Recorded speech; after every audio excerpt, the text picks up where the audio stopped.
Kulaklarımız en fazla siyaset dünyasında işitiyor bu kavramı. Çıkış noktası yüzyıllar öncesine dayanıyor. Nadiren de olsa günlük yaşamda kullanıldığına da tanıklık ediyoruz. Bu kez liberalizm kavramını ele alacağız. Peki sizce birçok çevre tarafından farklı sözcüklerle tanımlanan liberalizm halkın gözünde nasıl bir kavram? İnsanlar liberalizmi ne kadar biliyor ve nasıl niteliyor?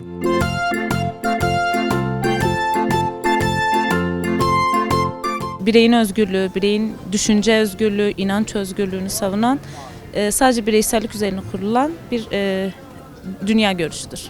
Liberalizm serbest ekonomi anlamına gelir.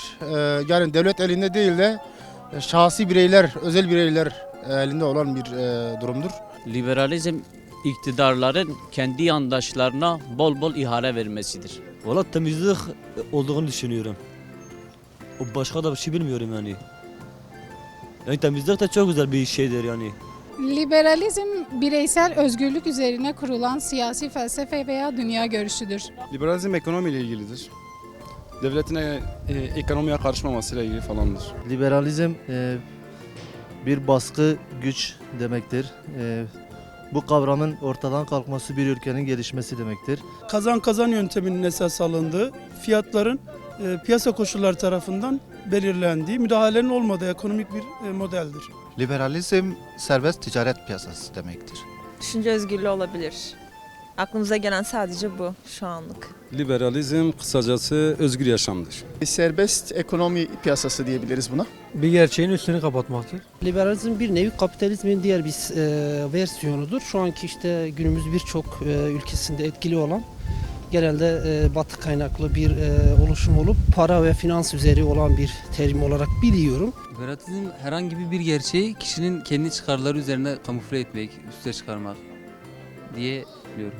Ben merkeziyetçilik olduğu için toplumdan kopuktur. Yani sadece kendini düşünen, aynı zamanda psikolojik bir narsizmi de beraberinde getiren bir kavram olarak da ele alabiliriz. Ya liberalizm yani mesela bir şeye liberalizm diyebilirler yani.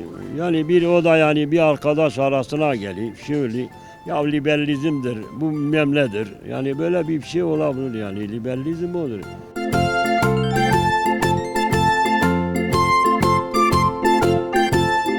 Kimine göre gerçeğin üstünü kapatmak, kimine göre serbest piyasa ekonomisi, kimine göre de özgür yaşam.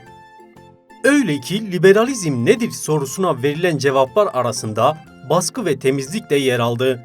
Hep birlikte liberalizmin gerçek anlamına bakalım. Liberalizm, özgürlük anlamına gelen liberty kelimesinden türetilmiştir. Bireysel özgürlük anlamına gelir.